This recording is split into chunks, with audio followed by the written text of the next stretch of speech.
Hi, I'm IPC. Thank you for coming into the IPC YouTube channel and viewing today's video. Today's video is about how to become a visual storyteller.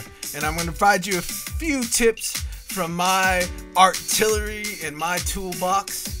And the first one is to definitely find out and discover and go back to all the creators that inspired you growing up as a kid and into early adulthood, and the ones that made you think outside the box, thinking in your imagination, and provided you some form of like perspective that was, beyond just what your five senses pick up, moved you more into a metaphorical realm where you could tap into your imagination and build your mental faculties. And so what I'm sketching right here is a story I have out on Amazon in a picture book format, and it comes from my epic tale MATSU, and it's called Where It's At, and it was very much inspired by my great inspirations. A few of them are Shigeru Mizuki, the father of manga, and of course the great Dr. Seuss and Shel Silverstein and Morris Sendak and Charles Schulz, and the fabulous work of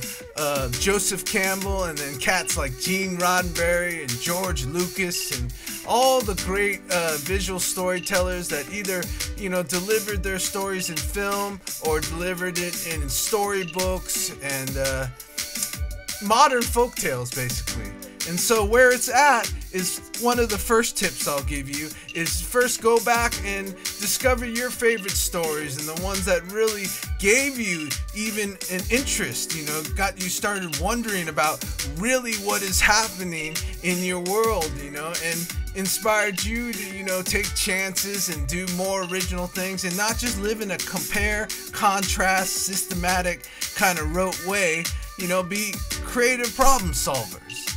And so where it's at, the seed for this story started in me wondering about the Cat in the Hat, which is one of, I think it's the third most popular children's book in the world, right, in through the times.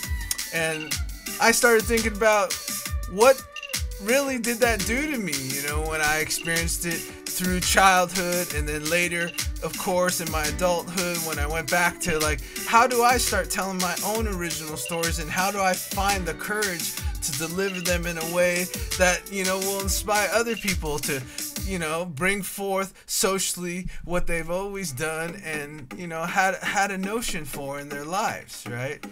And so where it's at is to me my perception of kind of the Cat in the Hat, and the next level of it, which is,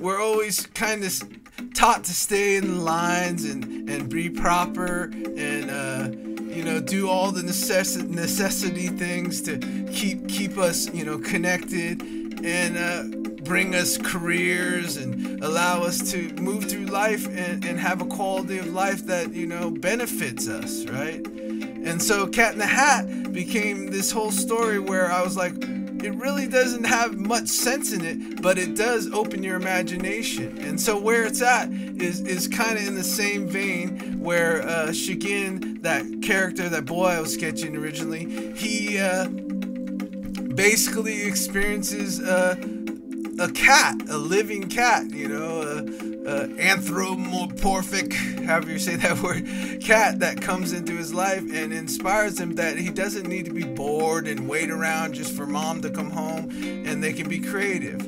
And this is probably the second tip, right?